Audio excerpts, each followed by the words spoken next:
Oke, kita mulai ya guys. Assalamualaikum warahmatullahi wabarakatuh. Ya, jadi kemarin kita ngobrol ya sama Mas Andi ya namanya ya, terkait feedbacknya ya. Secara umum kalau soal maintenance itu beliau udah oke ya, karena beliau juga lihat, oh ini apa, eh, secara idea udah nyampe ya apa yang dimaksud ya. Makanya tidak banyak komentar ya kalau soal maintenance, even bahkan better karena kita juga nyiapin apa, yang fitur chat itu ya. Nah itu secara umum bagus. Nah cuma ternyata ini juga kabar tambahan ya Mas Dias. Ternyata yang kita buka kemarin itu source code yang lama. Jadi udah sempat ada pembaruan ya 2018 atau 17 itu ceritanya, pembaruan.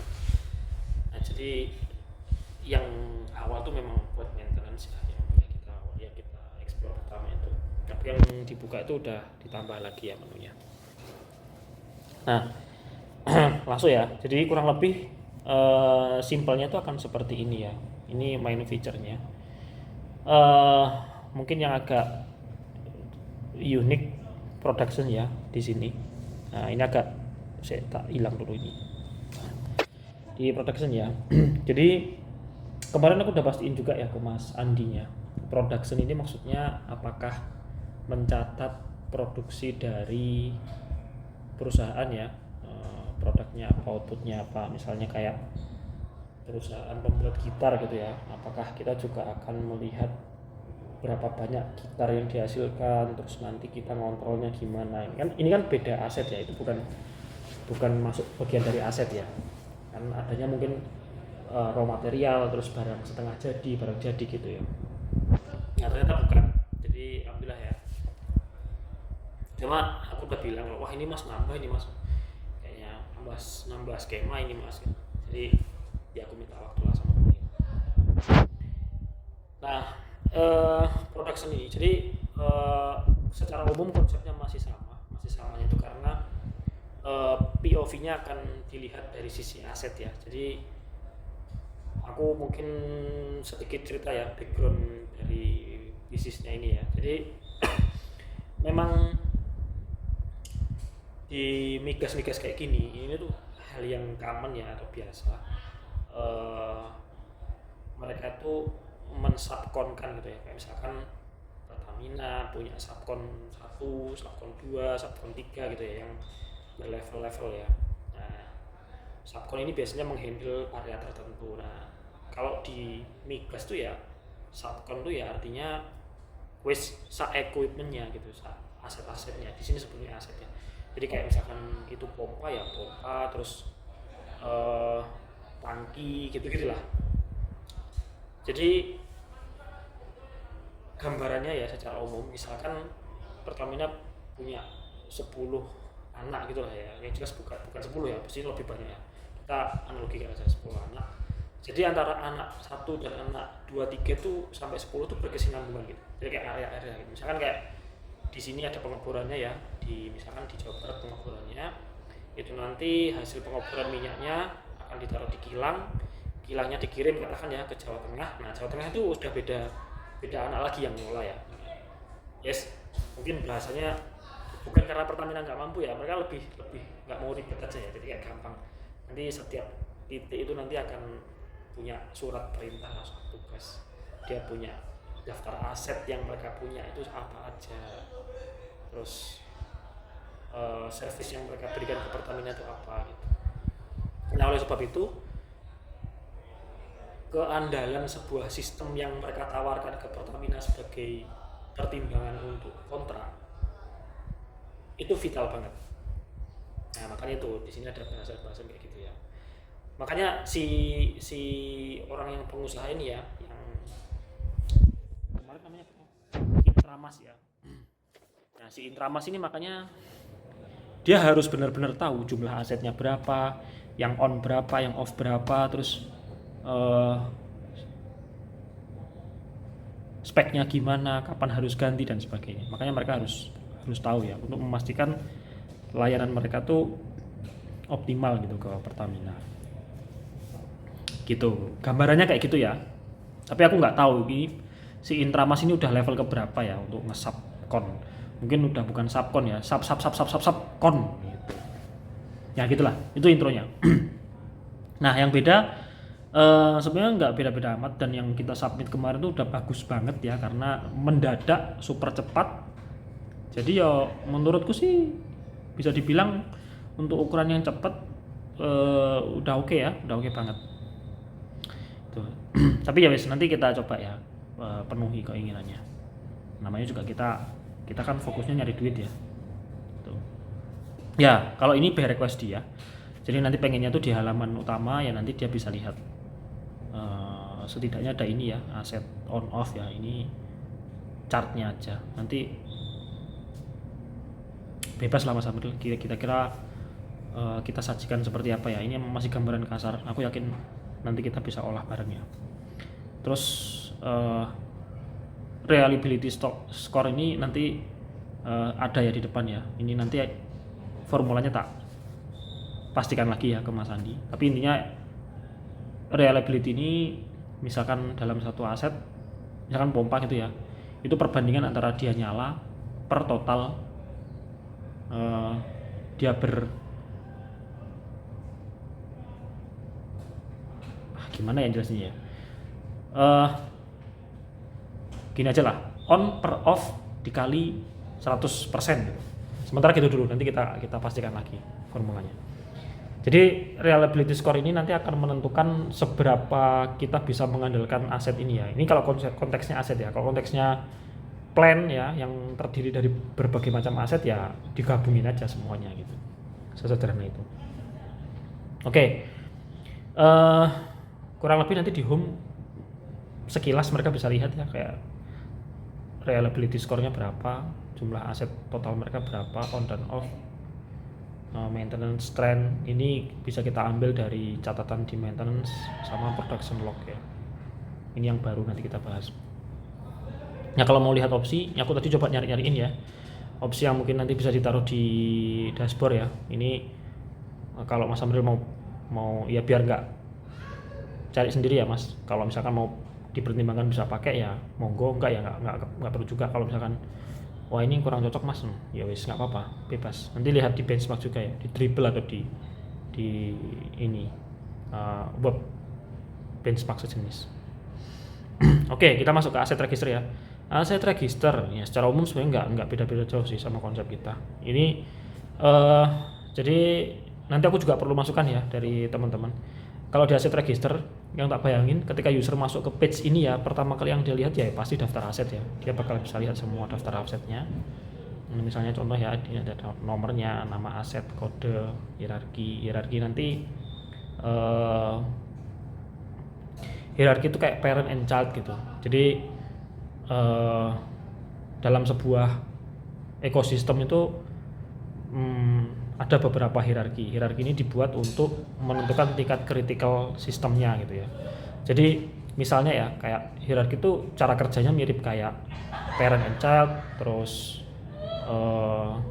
kayak hubungan provinsi, kabupaten, desa gitu. Jadi kayak satu hierarki besar, katakan level 1 ya. Level 1 itu di dalam level 1 ada beberapa level di bawahnya. Nah, itu katakan itu level 2 ya. Level 2 nanti di bawahnya juga akan ada beberapa level di bawahnya lagi, level 3 gitu. Nah, hierarki ini nanti namanya akan berbeda-beda ya pastinya. Yang tahu ya plannya sendiri atau si pemilik bisnis ya. Bisa jadi nanti hierarki pertama mereka itu plan A. Jadi kalau mereka udah ngomongin plan A, berarti aset yang diomongin itu udah banyak banget. Terus misalkan 1000 ya, kalau ngomong plan A berarti aset yang diomongin itu 1000. Kalau misalkan ngomong plan B ya, yang diomongin berarti mungkin 200 gitu ya.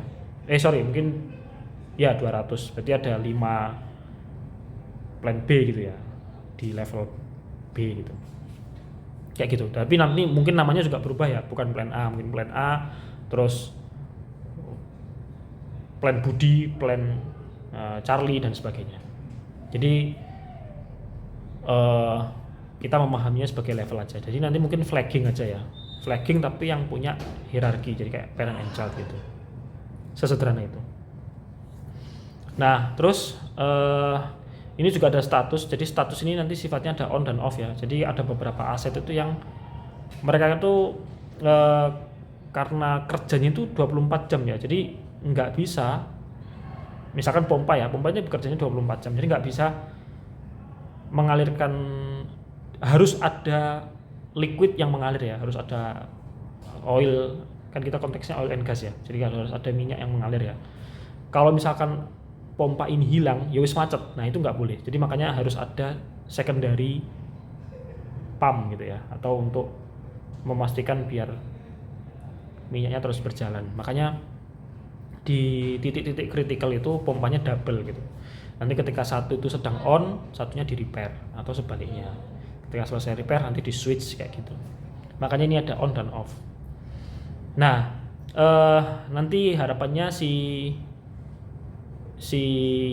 usernya ya, si yang bisa ngakses page ini, aku nggak tahu Mas Hamril, ini aku masih opsi ya on off ini ya. Harusnya nggak sesederhana tombol ya, karena proses meng-on dan meng-off-kan sebuah aset itu ada proses approval-nya. Jadi kayak misalkan ada temuan ya, dari yang kemarin kita bahas ya, ada temuan terus ini critical, diajukanlah temuan itu ke supervisor melihat ini juga critical, harus shutdown total, di approve oleh manajer, baru nanti tombol switch-nya bisa diganti off gitu.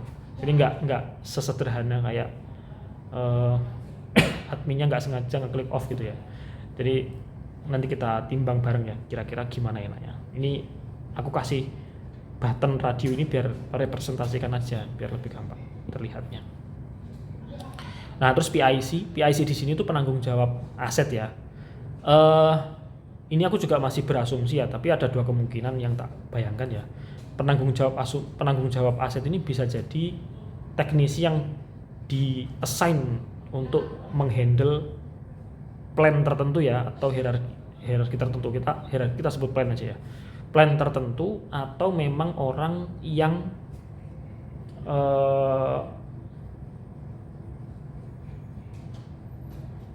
khusus menangani sebuah aset karena skillnya ya. Misalkan ada 3 pompa yang unik banget dari Jerman gitu ya, dan hanya orang-orang tertentu yang bisa.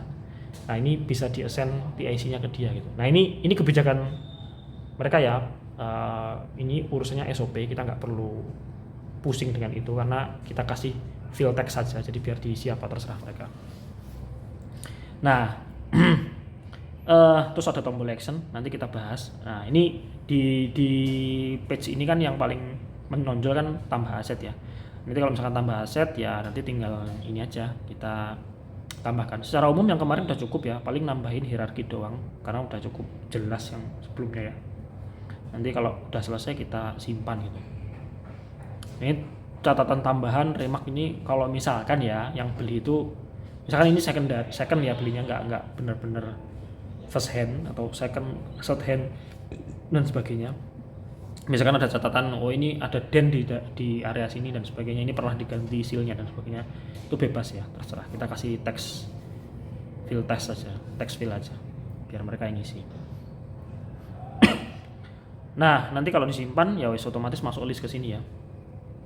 Nah terus aku lupa ya, belum kasih button untuk delete ya, nanti mungkin bisa kita tambahkan ya, ini belum ada di sini. Nah terus nanti si user juga bisa lihat ya, kalau misalkan mereka mau detail ya, tinggal di view aja. Ini view. Ini enaknya gimana Mas Emil? Aku manut sih, kalau bayanganku sih di view only ini ada tombol edit ya. Jadi nanti kalau sudah diedit baru bisa keluar tombol simpannya. Kalau nggak ada ya tombol simpannya nggak ke hidden. Tombol simpannya ke hidden. Jadi kalau mau lihat dia kayak ngepick ngintip gitu loh tentang spesifikasi dari aset ini. Lagi-lagi kita pompa aja ya bahasanya ya. Aku saking sebelnya pompa terus tak kasih nama pompa anjing nih. Nah, jadi nanti di sini dia bisa lihat fotonya, spesifikasi sekilas ya. Kalau misalkan ya di situasi itu mereka pengen lihat atau pengen mau beli baru, jadi kan nggak harus buka ribet ya, tinggal view aja, itu tombol mata itu diklik nanti bakal keluar. Nah ini mungkin yang di sini ya yang cukup unik di kontribusi produksi ini ya di ini. Nah ini aku nggak tahu ya ini possibility-nya gimana, tapi nanti kita pecahkan ya. Apakah mungkin misalkan nanti ketika aset ini udah masuk daftar list aset kita ya, mungkin udah setahun gitu kan, dia pasti udah kasih kontribusi ya, kayak udah berhasil berkontribusi mindahin liquidnya 5.000 meter kubik gitu ya dalam per bulannya dan sebagainya. Itu possible atau enggaknya nanti kita bahas ya teman-teman. Nah itu terus kalau misalkan nanti history, nah ini yang baru ya, jadi ini memang agak aneh tapi ya mau gimana ya, namanya request ya, ini yang bakal dijual. Jadi kalau misalkan balik lagi ya view-nya aset, jadi setiap user bisnisnya itu pengen tahu seefektif apa sih aset ini gitu. Even better kalau mereka bisa bandingin ya, oh aku kemarin coba beli pompa A itu ternyata per bulannya tuh bisa 5.000 meter kubik loh per gitu, bisa mindahin liquid sebanyak itu. Sedangkan pompa B ternyata cuma 4.500. Nah harapannya sih bisa kasih lihat itu ya. Jadi kalau di history itu ada dua hal yang di highlight ya. Nanti pengennya dari Mas Andi ya, yang ditangkap dari marketnya ya. Mereka bisa lihat history dari productionnya gitu. Jadi kayak ini view only ya di tabel ini ya. Jadi di sini nggak bisa ngisi ya. Kita cuma nangkep record aja. Recordnya kalau di production ini ngambilnya nanti ya dari page productionnya. Tapi kalau yang maintenance ya ngambilnya dari page maintenance ya, dari history maintenance terhadap aset ini. Makanya ini cuma view only, dan ini titik-titik ini maksudnya pemisah ya. Ini kalau tabnya diganti aja, bukan jadi satu ya. Jadi harusnya banyak ya, karena recordnya kan terus berjalan ya. Kayak gitu. Jadi nanti biar bisa tahu ya kayak perjalanan dari aset ini tuh kayak apa gitu. Ada catatan-catatan kah, terus outputnya. Nah, udah ya cukup. Nanti bisa diganti juga, harusnya sih bisa difilter ya, kayak dari tanggal sekian tuh performanya kayak apa itu grafiknya, nanti bisa di switch aja ke grafik. Jadi nanti kita ngambilnya dari output aja, output dan tanggal. Jadi tanggal 1 sampai tanggal berapa terserah dari ini ya, dari filternya ya, nanti menghasilkan berapa gitu. Sederhana itu aja. Sisanya tuh informasi tambahan. Begitu juga di maintenance ya. Nanti kalau misalkan di switch ke grafik, dia bakal tahu si aset ini tuh berapa kali sih maintenance-nya selama sekian bulan gitu. Jadi biar ketahuan di sini ya, udah berapa aja preventive maintenance-nya gitu. Jadi kalau yang di bawah nanti mungkin cocoknya tuh bukan grafik ya, tapi kayak bar chart gitu loh. Kayak yang preventif tuh warnanya apa gitu, nanti biar ketahuan. Oh dalam sebulan ini dia ini berapa kali dan sebagainya. Tuh. Oke, itu dulu ya. Ini yang aset register. Oke. Nah, secara umum gitu ya. Kita close dulu.